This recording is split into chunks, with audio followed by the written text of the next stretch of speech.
Alright, here we are back again. I'm trying to reroute the 3.5mm auxiliary cable through the back and then down past this kick panel. But I've removed a small panel from the side there with just one screw, one Phillips head from that corner there. It's hard to reach, but you can get it, and it just drops down like that. It's got a few clips here on the side which should go back in place once I put the cable through. Feed the cable up underneath, pop out one of these things. I've popped off this with a screwdriver. You can see the marks left by the screwdriver to pop the gator off the gear knob, sorry. Pop that up, which reveals two, I think they are T20 star screws here on the right hand and left hand side of the front. And that should lift this up then, so I'm just going to take those off first. Now that I've removed these two screws, well, it's simple just to pull it up, it seems, and then you've got access to these little dummy tabs here on the underside.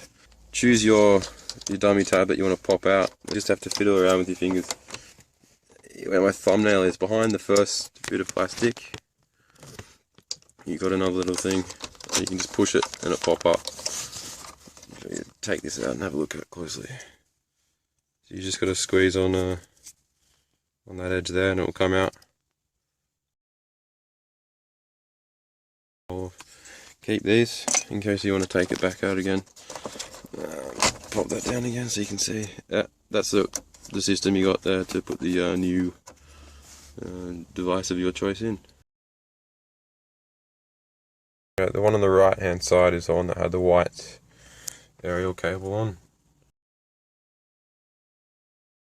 Inside of this one, this wasn't attached to anything, which I suspect should be attached to this one, but it wasn't, and they both don't fit on the same connector here.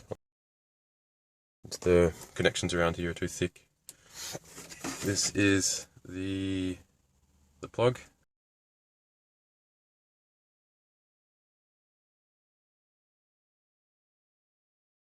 Here's the connector, which should go inside through this and into the back of this one here. You can see when you're looking at it, it's on the right hand side for the auxiliary. So I've got the wire here loosely put in. It sort of sits in the back here. You can slide it through the back, up over the clamp. I'm in the lever here so you don't get it caught in the wrong spot. Then the cable I threaded through behind. Try and use the same line up and over as all the other cables, not to get it caught underneath where you'll eventually slide the head unit back in over. So up and over, down, through, and up and under to get it back to there. It should click in. There you are, clicked in. On the other end you have the, sorry the focus is pretty bad. The other end you have the connector, removable actually. You can detach it from here. I'm just going to leave it free for the moment to test. If you flick up the lid here, you have the auxiliary in. The wiring diagram here on the side.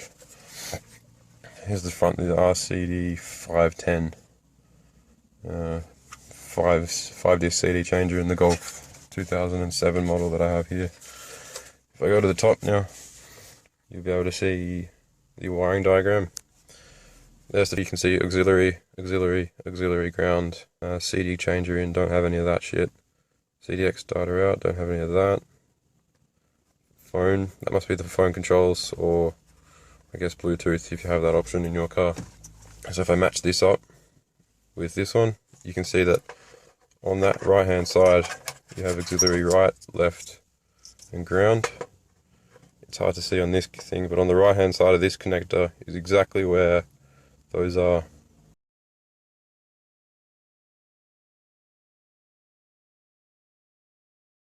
Here is the schematic of the RCD-10 for more information. I'll pause it here so you can have a good look.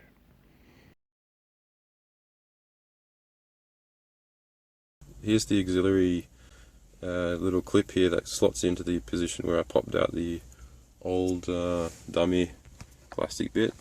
So there's two little tabs that should slide in. That shows you where the front is, but it's obvious because of the writing on the top. So I'm just going to pop that in there. Slide it into position, and that'll sit down nicely in that position there. I don't think it will fit very well on the side. If you had 3 already used up and you only had 1, because of the square edges. I don't know if it will fit in, but you can always round the edges off or something anyway. I know that some people have actually drilled holes in here and put their own 3.5mm auxiliary female connector in, with a little threaded nut on the top that sort of locks it in place. You can definitely do that. It's easy, you just take these out and drill a hole in.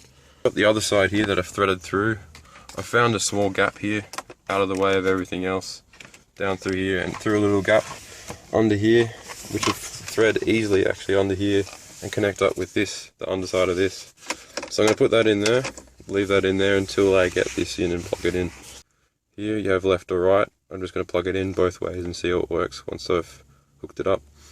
I'll leave that loose and then pop it in place once I know which side it should go in.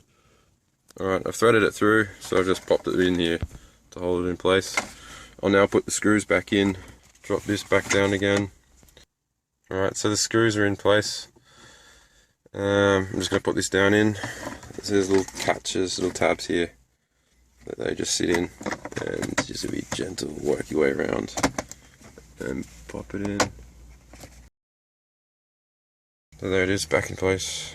Next is the reverse of what I did to undo it, as you've seen in a lot of other videos. This was the, I think it was the front or rear antenna, that's the back. I can't remember, but I know it's just the white one. I mean, who uses the radio anyway?